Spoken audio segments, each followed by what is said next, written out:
बरसात की रात थी। घड़ी में 9:40 बज रहे थे जब 5 दोस्त विवान, रोहन, आदित्य, मीरा और काव्या हिल स्टेशन की एक सुनसान सड़क पर फंस गए। उनकी कार अचानक बंद हो गई थी। यार, नेटवर्क भी नहीं है, मीरा ने फोन देखते हुए कहा। ठंडी हवा चल रही थी और चारों तरफ सिर्फ पेड़ और अंधेरा। तभी रोहन ने दूर इशारा किया।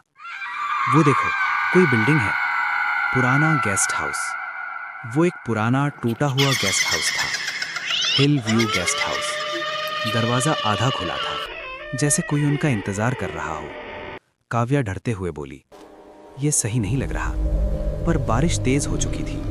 मजबूरी में सब अंदर चले गए। अंदर का माहौल, अंदर बहुत अजीब सन्नाटा था। दीवारों पर पुरानी तस्वीरें, जंग लगी खिड़कियां और फर्श पर गीली मिट्टी के निशान। यहां कोई रहता है क्या? आदित्य ने पूछा। कोई जवाब नहीं। दरवाजे। गेस्ट हाउस में कुल 5 कमरे थे। एक एक करके सबने अपने लिए कमरे चुन लिए। विवान ने आखिरी कमरा लिया, रूम नंबर 5। पहली वार्निंग। जैसे ही विवान कमरे में गया, उसने देखा दरवाजे के पीछे एक लाइन लिखी थी, ये कमरा खाली नहीं है। वो हंस पड़ा। किसी ने प्रैंक किया होगा। रात 12:03। सब अपने अपने कमरे में थे। बाहर बारिश रुक चुकी थी। अचानक किसी के चलने की आवाज आने लगी। धीरे, घसीटते हुए कदम। मीरा का डर। मीरा ने दरवाजा खोला। कॉरिडोर खाली था, लेकिन फर्श पर गीले पैरों के निशान थे, और वो निशान सीधे रूम नंबर 5 की तरफ जा रहे थे। विवान का कमरा। उधर विवान सोने की कोशिश कर रहा था। तभी उसे महसूस हुआ कोई उसके बिस्तर के नीचे है। उसने हिम्मत करके नीचे झांका। कुछ नहीं था। आईना।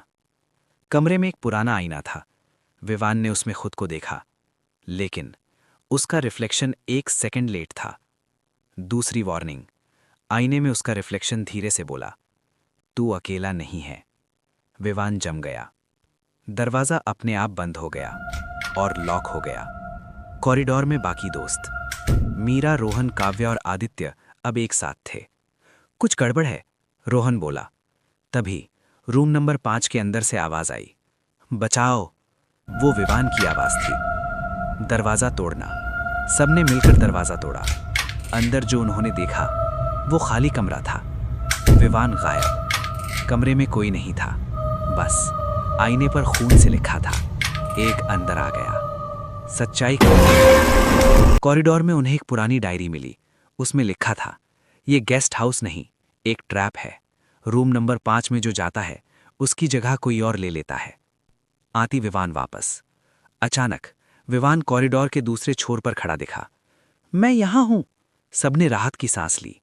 लेकिन मीरा ने धीरे से कहा, उसकी आंखें देखो। विवान की आंखें पूरी काली थीं। असल डर। विवान धीरे धीरे उनकी तरफ बढ़ा और बोला, अब मैं बाहर हूं। लेकिन हर दरवाजा उन्हें वापस अंदर ही ले आता था। Time loop. घड़ी बार बार 12:03 पर आकर रुक जाती थी। है जैसे ही उन्होंने आईना तोड़ा, अंदर से हजारों हाथ बाहर निकले। अंत। रोहन भी खींच लिया गया। मीरा अकेली रह गई। सुबह पुलिस को गेस्ट हाउस खाली मिला। Final twist. लेकिन और कॉरिडोर में मीरा खड़ी थी, मुस्कुरा रही थी।